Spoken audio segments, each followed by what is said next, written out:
10 तक गिनूंगा।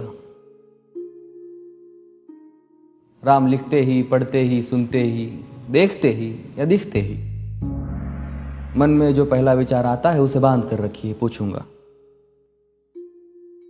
1 2 3 4 5 6 7 8 9 9 9 हाथ काट कर रख दूंगा ये नाम समझ आ जाए तो। कितनी दिक्कत होगी पता है राम समझ आ जाए तो। भाई राम राम तो कह लोगे पर राम सा दुख भी सहना होगा। पहली चुनौती ये होगी कि मर्यादा में रहना होगा। और मर्यादा में रहना मतलब कुछ खास नहीं कर जाना है, बस त्याग को गले लगाना है और अहंकार जलाना है। अब अपने राम लला के खातिर इतना ना कर पाओगे और शबरी का जूठा खाओगे तो पुरुषोत्तम कहलाओगे।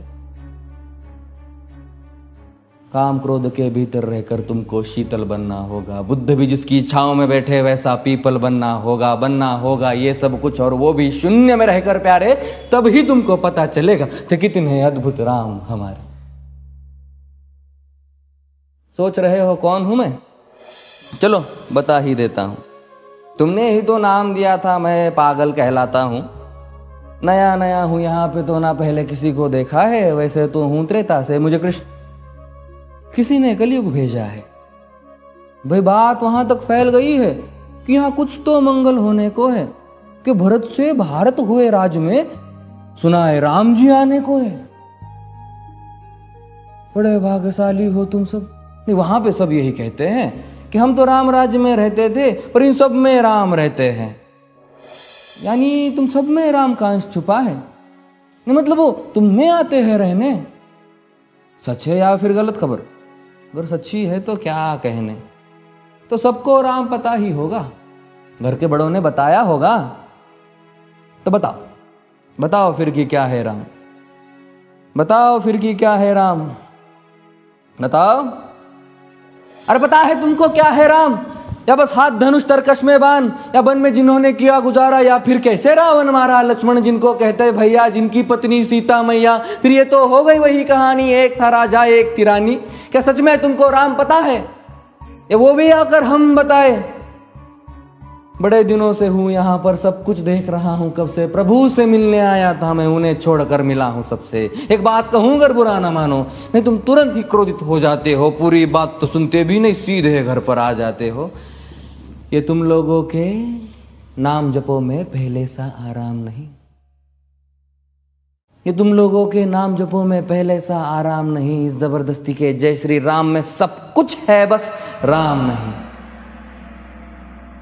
ये राजनीति का दाया बाया जितना मर्जी खेलो तुम। दाया बाया, अरे दाया बाया ये तुम्हारी वर्तमान प्रादेशिक भाषा में क्या कहते हो उसे? हाँ वो लेफ्ट एंड राइट। ये राजनीति का दाया बाया जितना मर्जी खेलो तुम चेतावनी को, लेकिन मेरी अपने जहन में डालो तुम। निजी स्वार्थ के खातिर अगर कोई राम नाम को गाता हो तो खबरदार अगर जुर्रत की और मेरे राम को बांटा तो।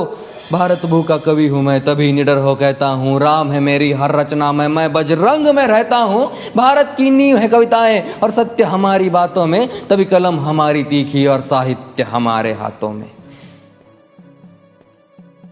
तो सोच समझ कर राम कहो तुम। ये बस आतिश का नारा नहीं, जब तक राम हृदय में नहीं तुमने राम पुकारा नहीं। राम कृष्ण की प्रतिभा पर पहले भी खड़े सवाल हुए। ये लंका और ये कुरुक्षेत्र यूं ही नहीं थे लाल हुए। अरे प्रसन्न हंसना भी है और पल पल रोना भी है राम। सब कुछ पाना भी है और सब पाकर खोना भी है राम। ब्रह्मा जी के कुल से होकर जो जंगल में सोए हो, जो अपनी जीत का हर्ष छोड़ रावण की मौत पे रोए हो। शिव जी जिनकी सेवा खातिर मारुत रूप में आ जाए। शेष नाग खुद लक्ष्मण बनकर जिनके रक्षक हो जाए। और तुम लोभ क्रोध अहंकार छल कपट सीने से लगाकर सो जाओगे तो कैसे भक्त बनोगे उनके, कैसे राम समझ पाओगे? अघोर क्या है पता नहीं और शिव जी का वरदान चाहिए। ब्रह्मचर्य का इल्म नहीं, इन्हें भक्त स्वरूप हनुमान चाहिए। भगवा क्या है पता, लहराना सबको होता है पर भगवा क्या है वो जाने जो भगवा ओढ़ के सोता है। राम से मिलना, राम से मिलना, राम से मिलना है ना तुमको? निश्चित मंदिर जाना होगा पर उससे पहले भीतर जा संग अपने राम को लाना होगा। जय सिया राम। और हाँ, अवधपुरी का उत्सव है, कोई कसर नहीं, सब खूब मनाना। मेरे प्रभु है आने वाले, रथ को उनके खूब सजाना। वो द्वापर में कोई राह तक है, मुझे उनको लेने जाना है। चलिए तो फिर मिलते हैं, हमें भी अयोध्या आना है। जय सिया राम। फिर से